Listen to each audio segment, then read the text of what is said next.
Bukan na asom ni barmarong pagkau to ko sila. Usik siri musu nahan jodang kita ni moron ko to bat sagi barma bisi. Atu na barma ni sira bukoy ko pungaw pangamre masaya adili lai jamina uki sirehan ku mamre uki jo sirehan ku mamre atu na bukoy tumin na ni sini na lai.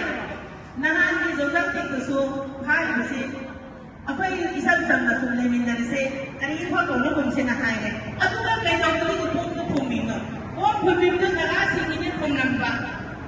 wala pumnamba ko na mo ko matanda ko kay mamuksi sa rabli ato na isolay habisi ako yelo ni ako ni nasi pa ko laysay ngarang masyam ko na ba matanda isolay ako si yamte ato nga ako si sawi sa kadar ga na asing si kangla po si ko irabili ko aduh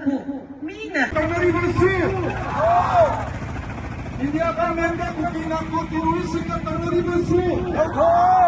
Deputy CM Nemcat Captain resign Deputy CM Nemcat Captain resign KNP terrorist organization ni KNP terrorist organization ni